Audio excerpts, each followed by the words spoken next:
Here, I see, and your item, have you done anything with your United Way? Is that an answer? Nothing?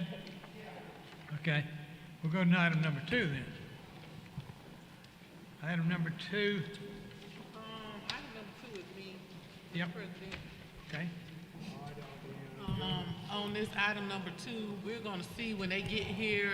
I gave the task to the business owners to try and work with the community to see if we can get some different conversation going on with this. I'm not sure we've done that or we've had any success in that based off some correspondence I got from the business owner as well as the community members.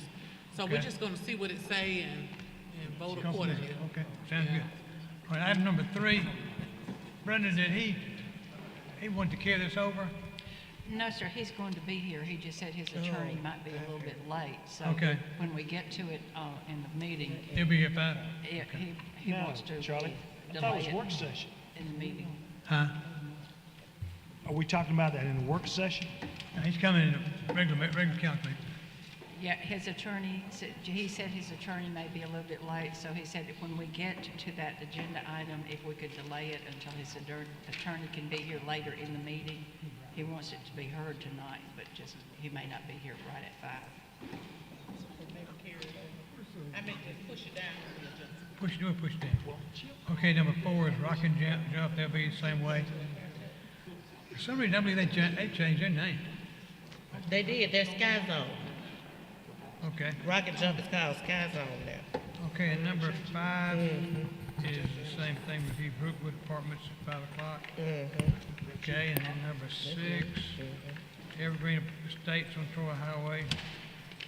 We'll review them at 5 o'clock also. Yes, sir. Number 7, the Police Review Board, which we'll have an open session on that at 5 o'clock.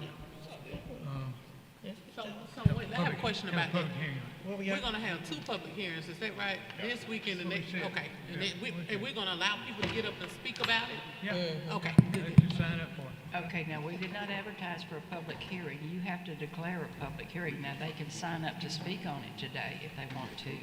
But if you're going to have 2 public We just hearings, we declare it. have to give legal notice. We'll just, we'll see who shows up today, and then next week we'll Can next week, advertise it. can the next one be the public hearing? Yes, ma'am, I'll have enough time to get an ad in the paper because I have to put 7 days' notice in the paper. If anybody shows up today, we'll let them talk. If not, we'll carry it on. Okay, number 8. Number 8 is a expansion of the garden district. Just amending the They don't agree. area there. They don't like the children.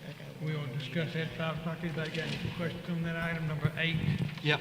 So I don't have an issue with it, but Okay. somebody from planning hopefully will Okay. explain good deal. what's going All on. right. Number 9, and this is one, Ms. Graham, you know about this? This is sale of property to the EJI. Yes, I'm in agreement with that, I don't have no problem. Lois Cortell is here if you need an explanation on it. We don't, we had conversation already about it. Okay. All right, number 10. Clay, you got, this is your deal? Yes. Just to honor Tommy Tyson and his service with the city, I've got a resolution naming Myrtlewood Park for Tommy Tyson. I've got a couple Okay. words I'll read during the meeting. And in interest of that, we have Tommy Tyson's replacement here today. Oh, okay. Raise your hand for us or something, speak to us. You can come over and speak to us. Okay.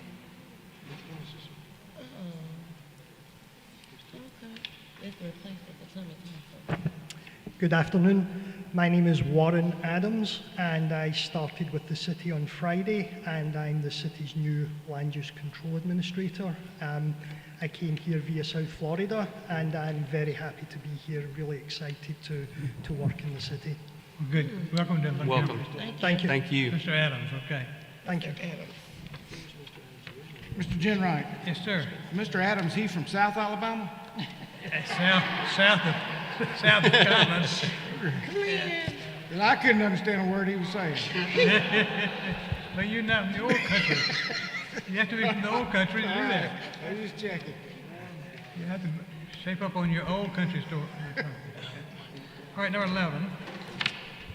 The Youth Advisory Group, and Ms. Johnson, you're going to talk about that one? Yeah, just real briefly, Council, just we heard the young man when he spoke last council meeting about something similar to this or something just like this, and I gathered some of the things that he had, and we spoke over the phone and kind of put some ideas together, and I looked at other cities that were doing this already and came up with this resolution. And what it'll do is it'll be a representative from each one of our districts and from our traditional high schools, and they'll be basically our youth council, and they'll meet, in my mind, in the old chambers.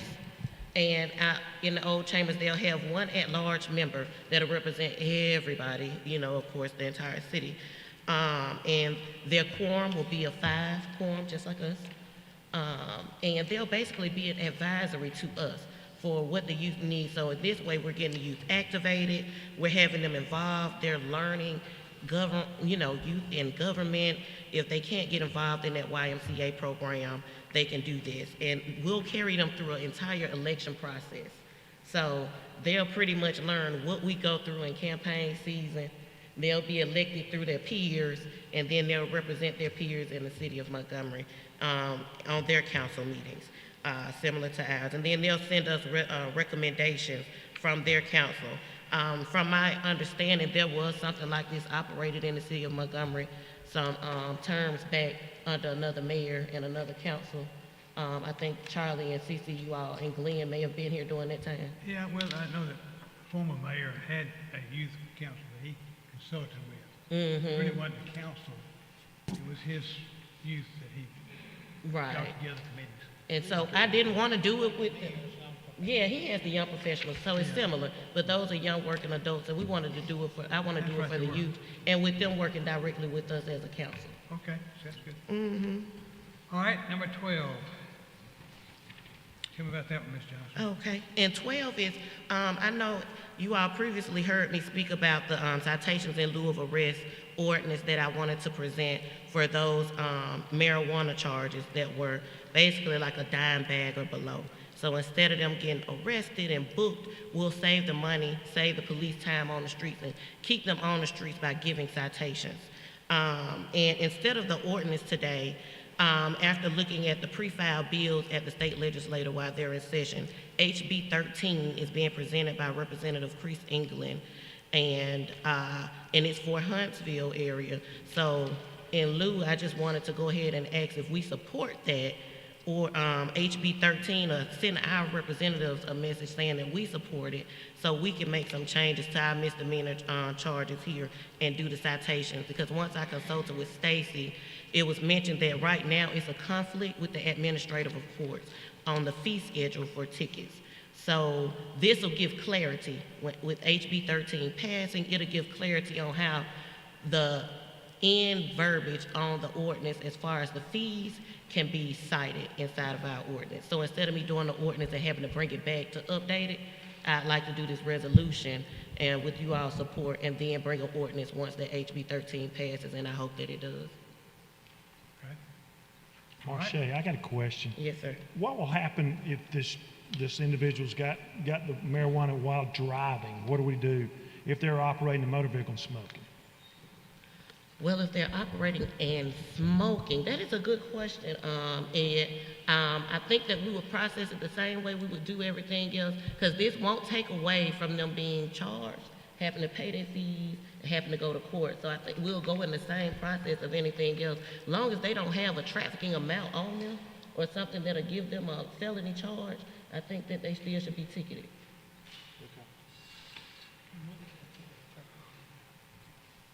All right, number 13. Event Center.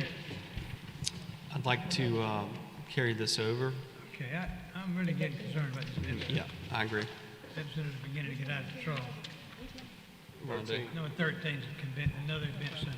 So, Mr. President, Yes, sir. I have an ordinance that we're working on. We sent it over to legal. We're just waiting on legal to send it back to us. So hopefully I have that ordinance prepared in 2 weeks.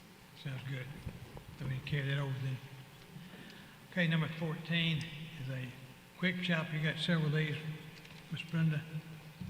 Quick shop Atlanta Highway, quick shop West Ferry, Northeast Boulevard, and then quick stop, well, no, that's just 3 of them. All those, I assume, are the same people. Charlie, I don't have a problem with Atlanta Highway or the West Ferry, depending on where that sets in West Ferry. I And think it's mine. Northeast Boulevard must be, Marche probably, or Brantley. Which one? Yeah. Northeast Boulevard. That's Brantley. okay. All right, good deal. Let's move on to 17 then.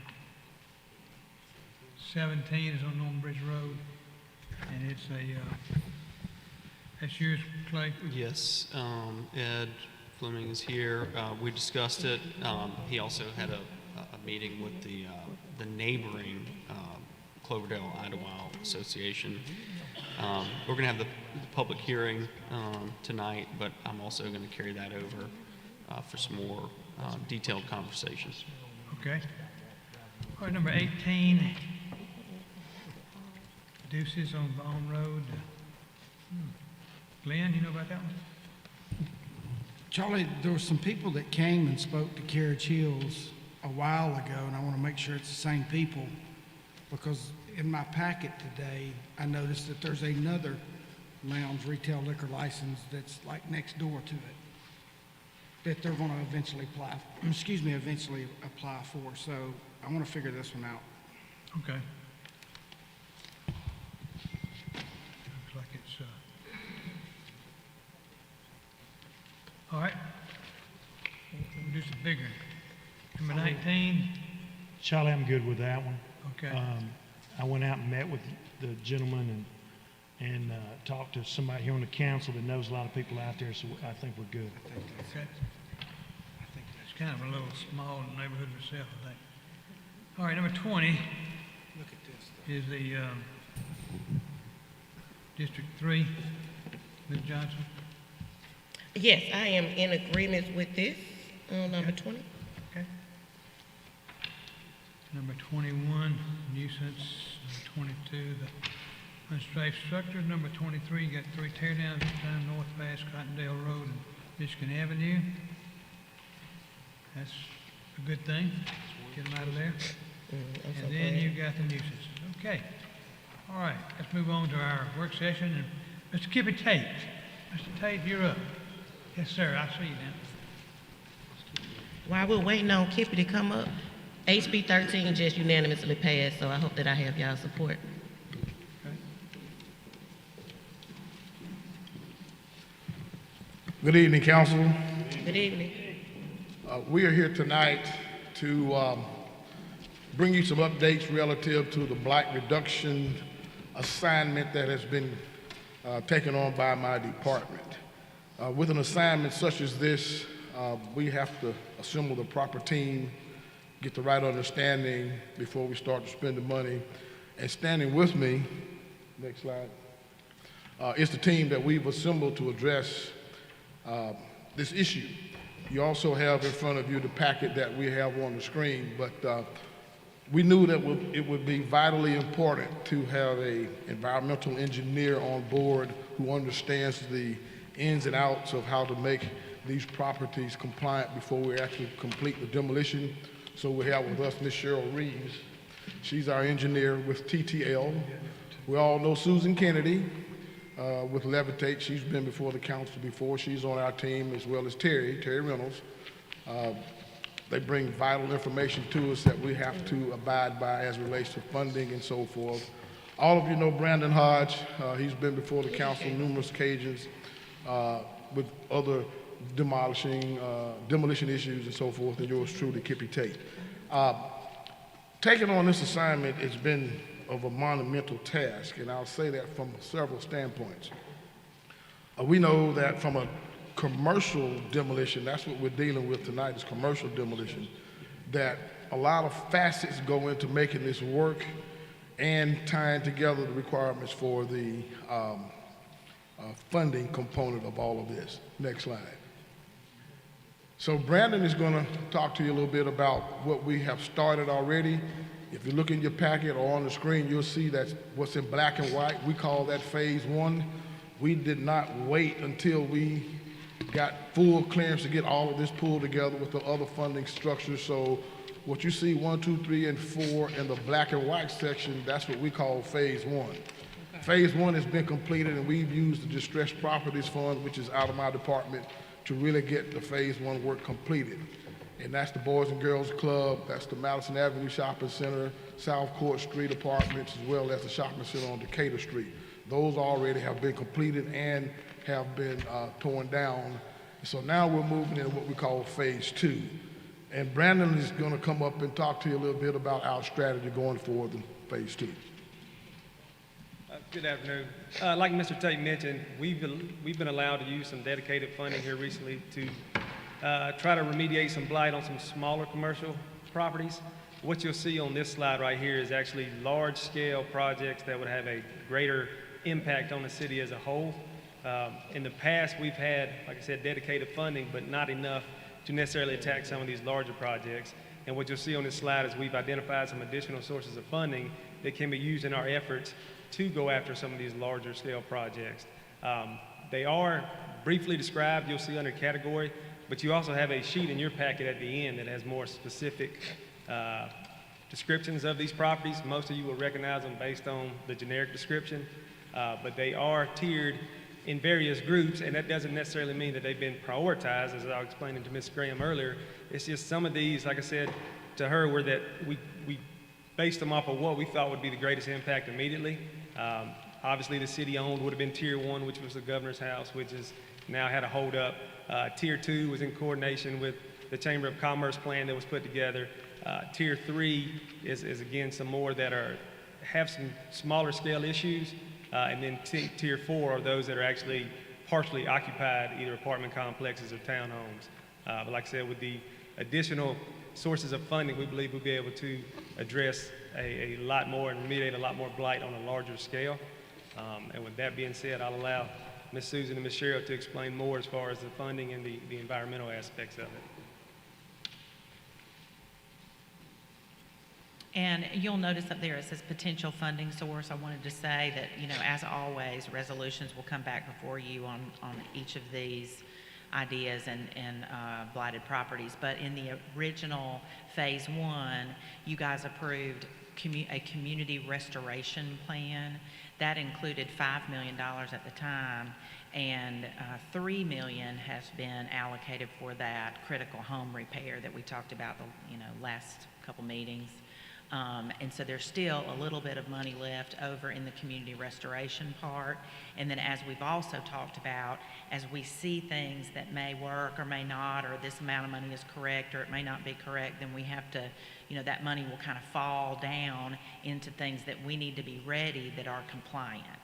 And so I just wanted to let you know that blighted property in underserved areas and in census tracts is definitely a compliant expense. So I just wanted to let y'all know that as we move forward, that you may be able to use some of the money that doesn't work in one place for blighted property.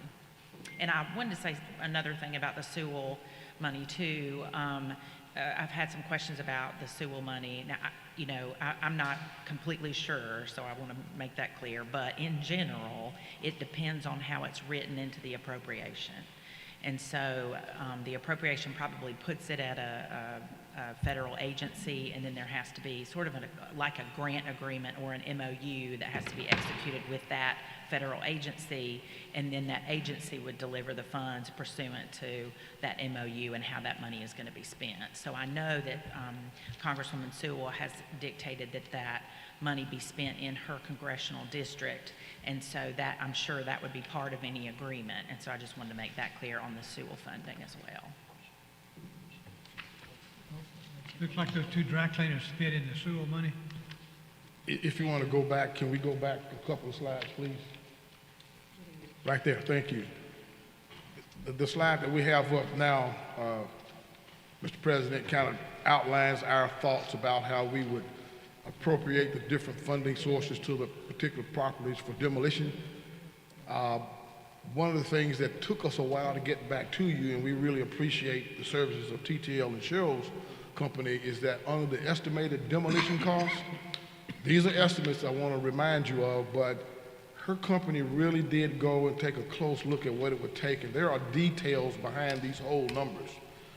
And as you can see, when we came before you some time ago, we were not quite as sharp in terms of our estimates as her company provided to us. But you can see the total magnitude of what we're talking about in just phase 2, and that's roughly $9.5 million. But we do want to tell you that any of these projects, as they move forward, Cheryl's company would prepare the appropriate documents that we would put out for bid, and they would have to go through a competitive bidding process. So that puts us in compliance with the bid law for the state of Alabama. But the bottom line is that we want to, first of all, point out that the cost, based on what we showed you before, is a little bit different than what has come up now. And, but we rely on our experts, and we certainly have the confidence in them. You can go to the questions now. Well, we look forward to getting them torn down. Yeah. Well, we're at the next phase. I know we started at home plate, but I think we're on first base, round and first to go into second. Good. And we'll be moving forward pretty quickly once we kind of get most of I this see tied those up. 2 cleaners there, one for 20,000, one for 180,000, 200,000, the 2 of them. Yeah, that's what Yes. it said. Well, number 6 and 7, I think those really need to come down quickly. Well, thank you for that. Everything on here really need to come down. Yeah, I know quickly. that. Yeah. So the beautiful thing about this, guys, is that the way we fund the engineering is separate from some of the restrictions that Susan talked about. So we can move out with some of these projects right after we get back to my office and assemble these ideas. Okay, Mr. sound good. Mr. Tate, I got a question. Yes, sir. And I know that TTL's the expert on this.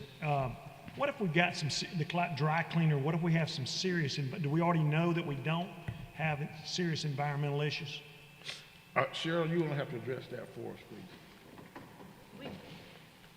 We haven't done any Okay. assessment of them yet. So, part of what we'll have to do is at least do a preliminary look at, each of these phase one facilities. and then, yeah. Yes, that type of thing, and see, because we don't want to exacerbate any problem that's there or have the city incur any liability associated with it. That's my concern. I don't want to get in the line of title if there's some major cleanup issues. Right, and we're very aware of that, Okay. especially with the cleaners facilities that will Yes, be ma'am. helping the city through that. Okay. And it's already a report out for Decatur Street. It's a statewide report that goes through some like the plume. I'll have to send it to you, Kippy. The Capital City Plume. It's similar, but it can be demolished, but it's certain level and something that's coming back it's a building requirement, but they know what I'm talking about. So if they can share that with you if you're not familiar. Yeah, yes, ma'am.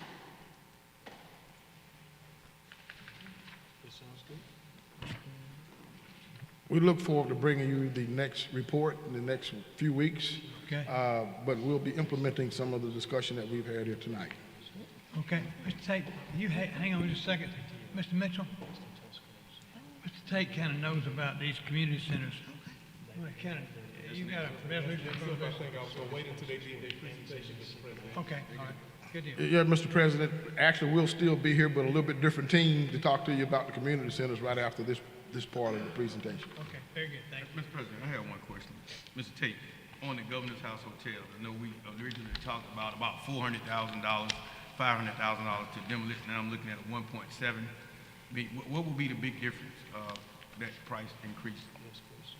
Well, I'll have to get Cheryl to address that as well, but we do have a detailed, not just the ballpark, we have a detailed list of the items that have to be considered in that demolition. Now, why don't I just send you that detailed report? Okay, and thank you for the information you sent today on the Governor's House. That was a detailed email on where we at, what we got back, Yes. possible funding, the financial of the company that's talking about, purchase the property and moving forward. It just don't look feasible, so I appreciate that Very information. good report. Thank you so much. And at some point, we probably need to have another discussion about that component as well. Control burn. I hear you. All right. What next? If you'll give me 2 seconds to change teams. Reassemble your team, okay? All right. And you remember the teams that are coming up now. We spoke to you initially about the community centers. Well, Right. we're back. Okay. But the same principles are here, and so same thing, similar conversation. You know, when you take on projects like this, there's some complexities that you run into. The more you dig into these issues, I want them to get the slides right.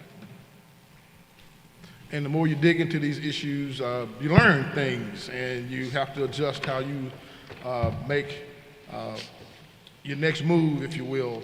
Well, we're fortunate to have representatives from Jacobs here, and they're going to take it to a short presentation, but I got a feeling after this presentation we'll have more questions, so we'd like to kind of get through the presentation first and then take your questions, if you don't mind. Very good. You remember Nick Freeman, who was here before? Oh, yeah. Well, he's back. I am back. Thank you, Council, for having us. Again, we bring you another, what we call a placemat, as one of our handouts, and then I think I've distributed the PowerPoint as a handout to you as well. I want to introduce our team. I don't think we fully introduced our team last time we were here, but you can see the representatives from the City of Montgomery: Kippy, David, Chris, Patrick, Daryl, Tracy, Tom, and Thomas, amongst others. We have several that have participated. So I wanted to acknowledge them and their work on the Montgomery Forward Bond Program Community Center.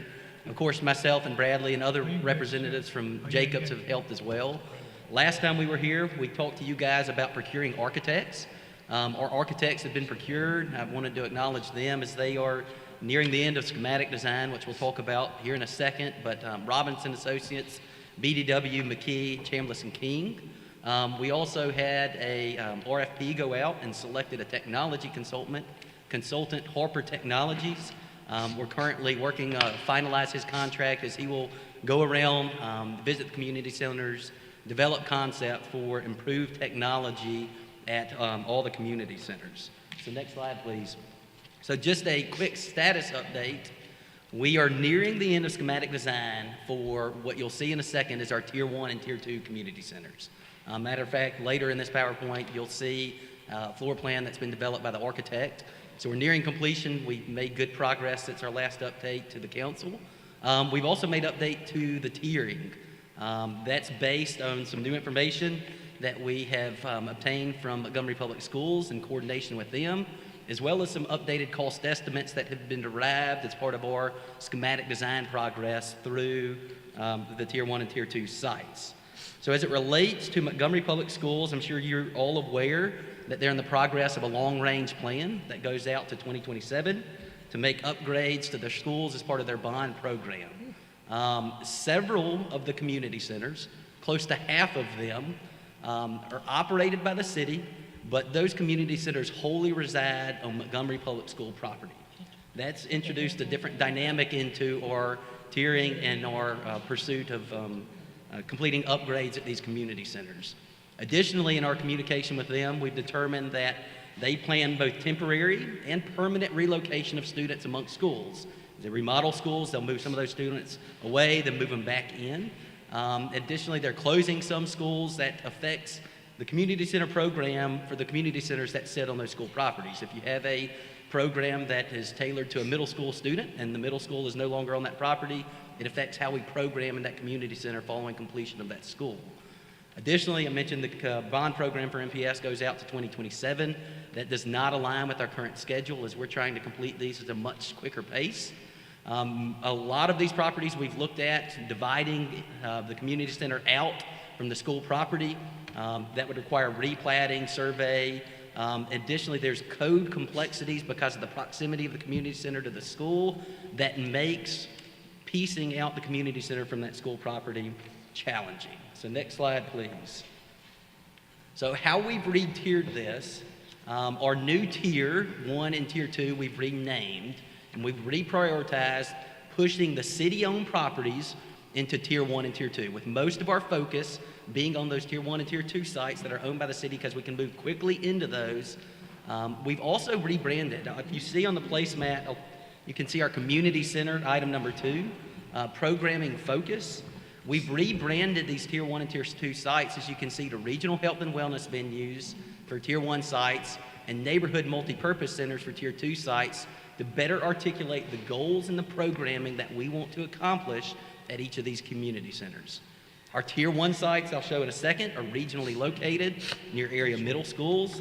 Again, on the placemat, you can see our map with middle schools located and a radius for each of our planned Tier 1 sites.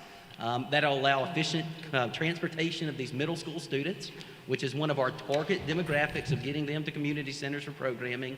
By strategically placing these Tier 1 sites, that'll allow more efficient transportation. Our Tier 1 sites we've placed on some of the larger properties with larger buildings, more green space, existing athletic fields, so that we can really have as much program as we can possibly get out of it due to the large sites and large building footprints. And then we want to refocus this. That way we can have our maximum return on investment at these Tier 1 and Tier 2 sites. So next slide, please. I'll start with our Tier 4 community centers, and then I'll work my way through Tier 1. You can see on the left the Tier 4 community centers. These community centers are currently on Board of Education MPS property. I mentioned some of the upgrades, but if you don't know, they're planning to build gymnasiums at each elementary school around town. Additionally, they're planning other school upgrades. So our plan for these sites is to work with MPS, because they're on MPS property, to establish agreements and MOUs. So should we wish programming to continue on those sites, we can still maintain that through MOUs, but the city can maintain, or the Montgomery Public School maintains these properties. Additionally, I point out Highland Gardens. It is owned city property, but in our conversations with MPS, they've requested part of that property to expand the school at Highland Gardens for their gymnasium there, which complicates the continued use of that community center. So that's down here as we work through these agreements with MPS and really react to their bond plan over the next couple of years. Our Tier 3 sites are on the next slide. So these 3 sites sit on Board of Education property, but unlike the Tier 4 sites, at these sites, MPS plans to completely vacate the schools here, leaving a site that MPS owns, a school that is no longer used, and then a community center that's run by the city. So our plan for Tier 3 sites is to continue to discuss with MPS what they want to do with those parcels. Perhaps there's an exchange later on, but because of how that might work and the agreements and transfer of properties, we moved these down a tier to give us time to work through these properties and focus most of our resources and time on Tier 1 and Tier 2. So Tier 2 sites, next slide, you can see the list. All of these are located on city property with kind of an exception of Madison Park. There was an agreement with MPS. Madison Park is transferred or being transferred to city. It was previously MPS. There was a maintenance agreement to transfer it, and that one is almost complete. So we've moved Madison Park into Tier 2, but these are located on city property. Current program includes neighborhood meeting spaces, voting precincts, after-school programs. You'll see on the next slide why we're more limited on these sites. But as I mentioned, we're moving through schematic design. We're nearing completion, with the scope of upgrades for Tier 2 sites being code compliance and roof upgrades. We want to make sure we're maintaining a safe site and preserving the building. The scope includes aesthetic improvements, so think finishing, windows, doors, landscaping and outdoor facilities to increase usage potential. And in all of these sites, Tier 1 and Tier 2, we want to focus on technology, which is why we're bringing in that technology consultant. How do we improve internet access and giving gig internet to all of these community centers, making sure that we have indoor and outdoor Wi-Fi, since so many teenagers are wanting access to the internet, either phones or devices, computers and workstations for internet access, and with that comes enhanced security and access control. So next slide, please. This is a floor plan of one of the Tier 2 sites. You can see most of the Tier 2 sites are about the same size. There's an activity room, another activity room, restrooms, office, and small kitchen. There's no indoor gymnasiums like you have on your Tier 1 sites. The site properties are a little bit smaller, so therefore our programming is more limited. So this is just an example of Tier 2 from one of the schematic design drawings that we've completed, and this is at Old Selma Road. Old Selma Road. So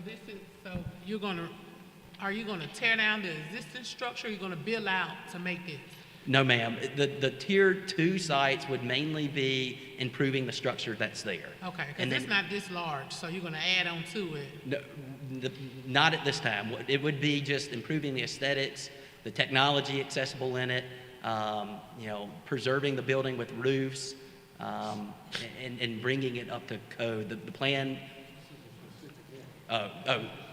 Yeah, this is just the specific one. This is so it might vary based on site to site. There might be. I know, I'm talking about the Old Selma Road, because it's kind of small, it's not this large, so I'm just saying, are you going to increase it to this size, or are you just gonna kind of block it off to make it? Yeah, it's not to scale, it's blown up more, but we're not planning to knock it down, increase the size. We're just preserving the building, and then improving the functionality, usability, and aesthetics of it.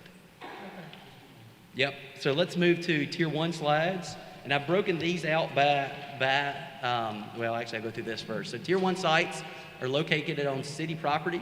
There's large existing facilities, large green spaces, existing fields, baseball, football, soccer, for expanded programming for our target audience, which is middle school, senior citizens.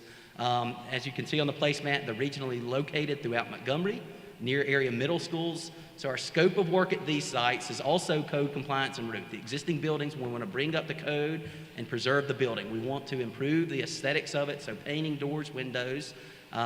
There's some new building construction where we might build an outdoor basketball court or baseball field for site improvements, or a gazebo or some kind of outdoor structure for expanded programming functionality to take advantage of the large green space.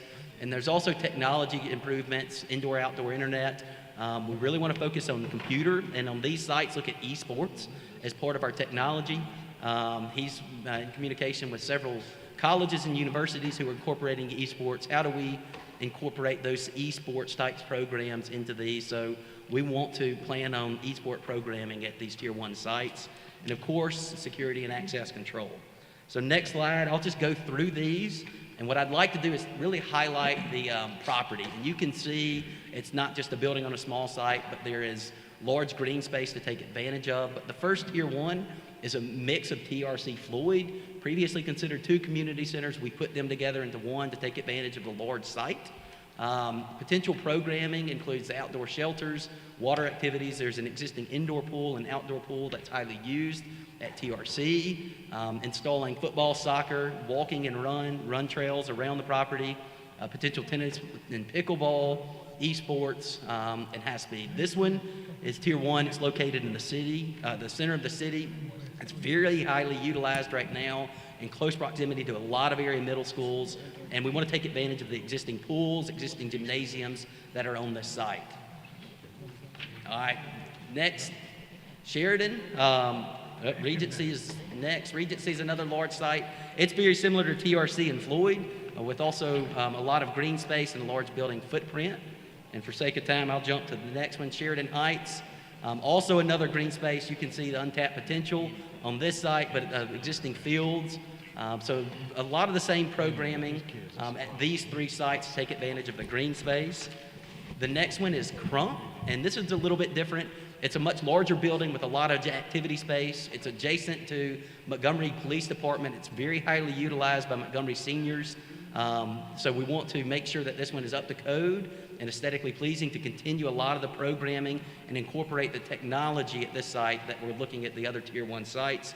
And lastly is a potential site at Gateway that we've engaged an architect to develop more as a prototype, but we talked about one here to take advantage of baseball fields and golf, a lot of the outdoor activities that aren't available at any of the other sites, potentially putting a community center here. So we've engaged an architect to kind of develop some concepts on what this might look like, and that concept could be carried forward to other locations, other parks, other properties around the city of Montgomery. So I know I ran through the end quick. Anything else? Any questions for you guys? Yeah, the Floyd TRC, there was an equestrian program there. Is that included in this in any way?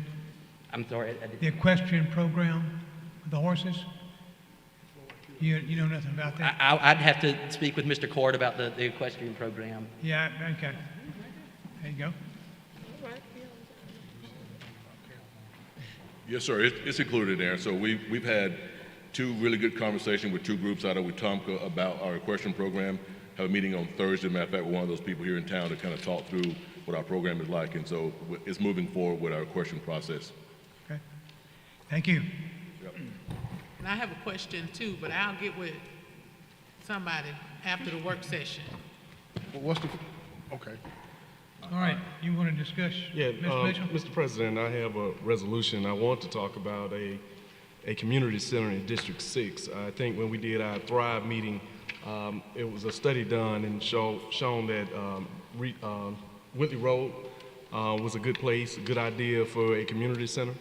And I understand that Montgomery Public School System is doing, I heard the word gymnasium. I didn't hear classrooms, I didn't hear anything that the whole community can use. So that's my biggest issue, that I have maybe 10 schools in my district.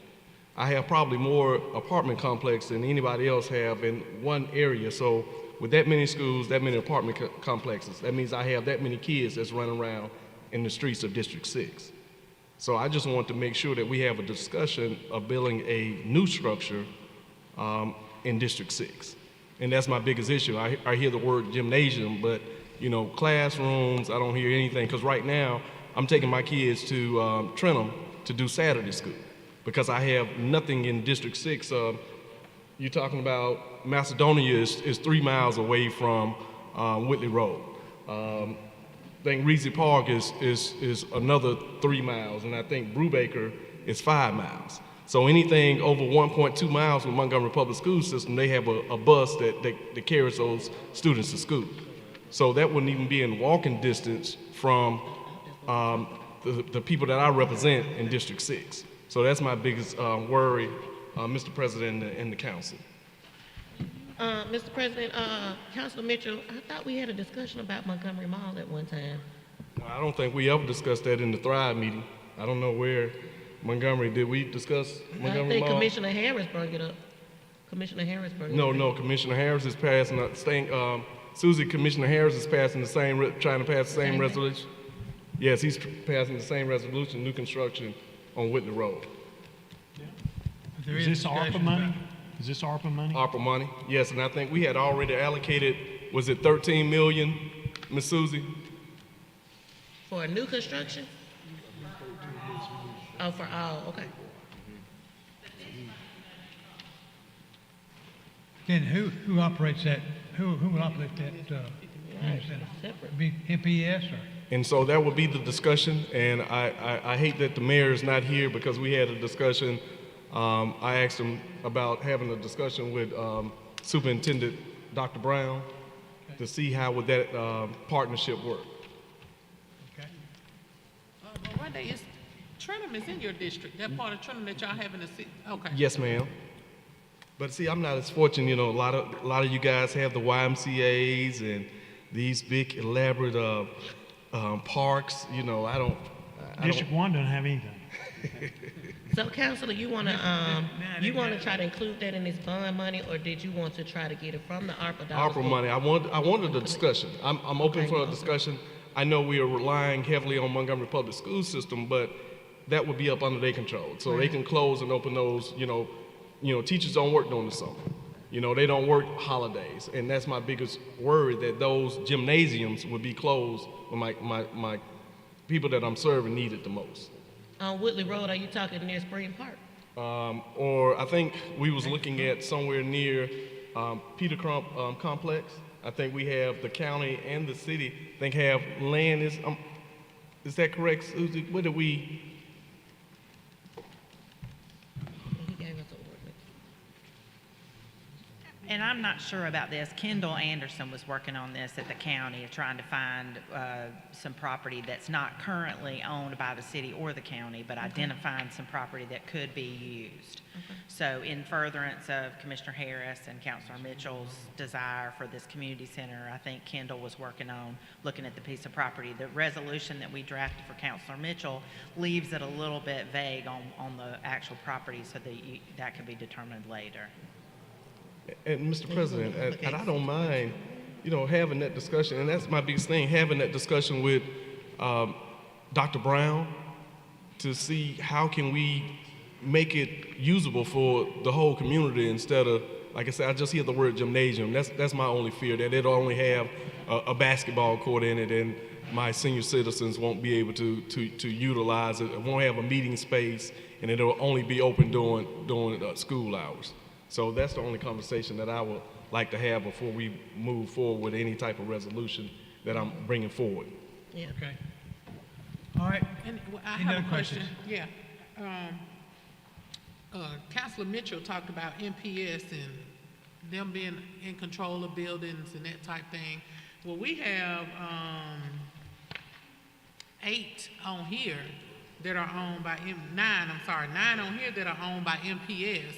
And so then we need to look and consider, are we going to be investing this bond money into MPS building, but then they still control when it's open, when it's not open, whether those services are offered? I mean, I think we should have that question too, because that money could be utilized from here for a new building if we're not going to put any money, invest any money into these MPS-owned buildings. So we need to talk The point of about all that. clarification, there will be in Tier 4 and Tier 3.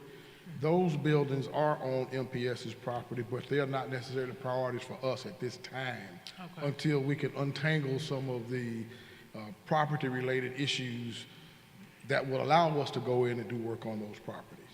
It may be because, as Nick was saying, their schedule and our schedule our schedule is a little bit more aggressive than theirs. So by the time they get to some of these properties, we would have completed most of ours. That's our plan for now. So we're just not interested at this particular time in investing a lot of time and money in those properties until we get Tier 1 and Tier 2 done. Do we have a dollar amount on the city-owned properties yet? Do we know? Once we get the schematic designs back and those estimates related to those designs, then we'll be happy to share that information Tier 1 with and you. Tier 2. And that will help us too with our budgets as well. So we will know that We'll wait on that. in the next week or so. You know, Okay, Yes, that sounds good. I hate to bring up a subject, but I will. We don't have any kind of community centers east of the Eastern Boulevard. Nothing. And I think that you're trying to do something else. Mr. Pruitt. Caramar is barely east of it. Caramar Barely. barely That's east. the only thing we got. And I'm just kind of, these community centers were built years ago, the reason we're having to repair them and all now.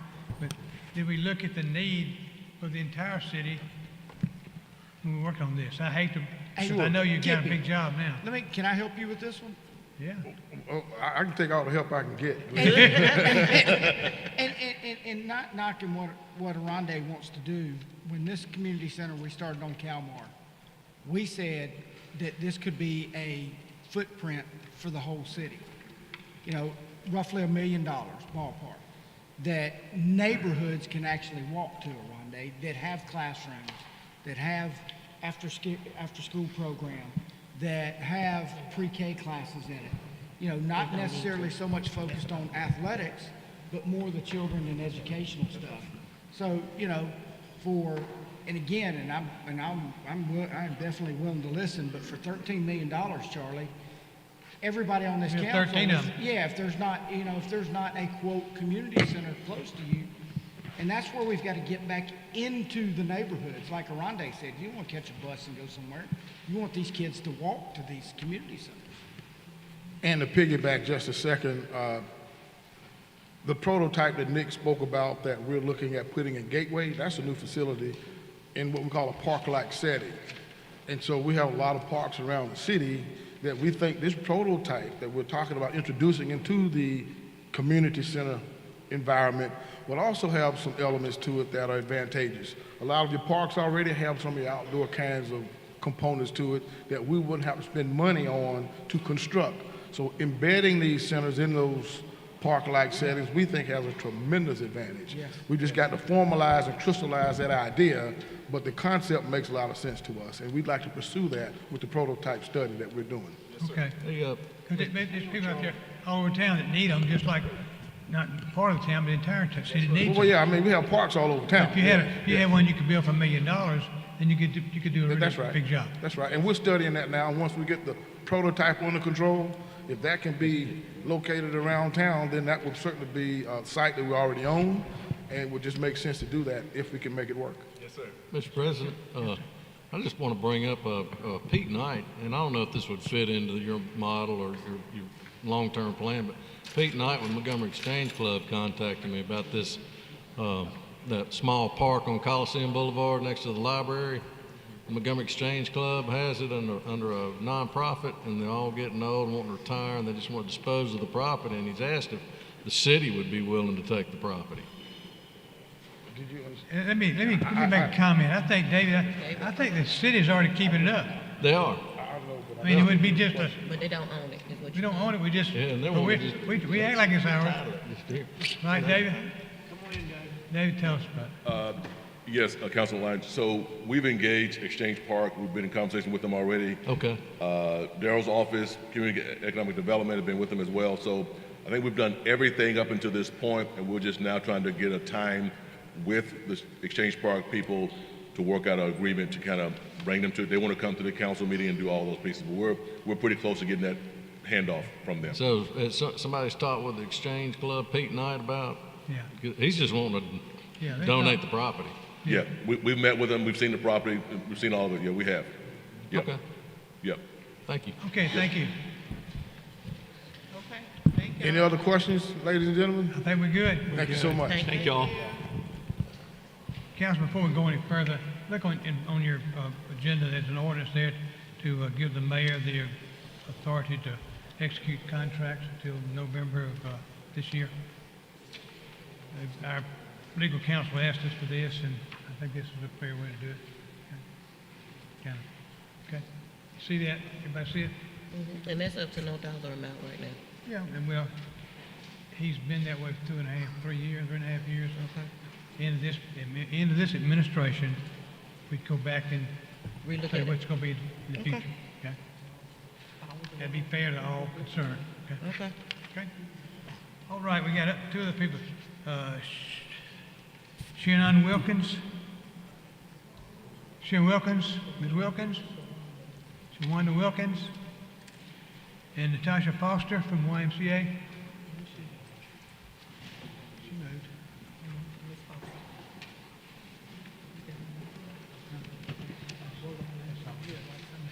Good afternoon. I want to thank you all for allowing us to come before you. I'm Natasha Foster with the YMCA Achievers Program for the YMCA of Greater Montgomery. I have the privilege of working with over 300 high and middle school students for the last 5 years, where we prepare them for life beyond high school. So doing the FAFSA, completing the FAFSA, taking them on college tours, working with them with goal setting. So we want to make sure that we keep this program going. We have had great support from the council and the mayor in the past. So today I just want to bring forth one of our students and parents to say what this program means and hope to get you guys support. How much money are you asking for? She got that. Thank you. Good afternoon. Yes, sir. Good afternoon. I'm Philip Taylor, and I'm currently a senior at Carver High School. Today, I wanted to share with you about my experience at the YMCA Achievers Program and the impact it has had on me and my life. I've been attending the YMCA program since elementary school, and it's been a vital part of my upbringing. Growing up, my mom and dad worked long hours, and living in such a violent environment, it wasn't as easy to find a safe place for me. And the Kershaw YMCA Achievers Program has provided that safe space for me, and it's kept me out of a lot of trouble. But the program is much more than a safe place to be. It has also prepared me for life by teaching me valuable skills and exposing to me various opportunities. One such opportunity was the CBC trip to North Carolina, which was an incredible experience and an eye-opening experience, actually. I'm also grateful for the staff at the program, Ms. Eleanor, Ms. Tasha, Ms. Sheila, and my program teacher, Ms. Ashley. They've been a constant source of support and encouragement for me throughout my time in the program. They have gone above and beyond to ensure that I had everything I needed to succeed. As I reflect on my time in the program, I'm reminded of how important programs like this are for our youth. The Kershaw YMCA Achievers Program provides a safe, nurturing environment for young people to grow, learn, and thrive. It has certainly had a positive impact on my life, and I know that it has done the same for many others. In conclusion, I would like to urge everyone to continue supporting and investing in programs like the Kershaw YMCA Achievers Program. The impact that it has had on young people's lives is immeasurable, and I'm living proof of that. This fall, I will be attending the University of Alabama, and this decision wouldn't have been possible without the help from these wonderful people at the YMCA. Thank you for your attention. Congratulations. So I have his mother here today, his father. This is just one result of our program. We have students come to our program all the time. I've given you a level of participation. I would love for everyone to give. We serve entire Montgomery, so students from all the districts come to our program. We only had like 3 or 4 of you give, so I challenge you today as looking at Phillip, hey, let's make more Phillips in our community happen. Thank you. Thank you. Ms. Foster. Yes, ma'am. Philip, was this your first time going out of state when you went to North Carolina? No, Okay. no, but it was different from Okay. what I've been doing. Thank you. Thank you. Congrats. Congratulations. Thank y'all. Thank you. Great, thank you. Okay, council, we'll take a short break and come back to start the meeting, okay?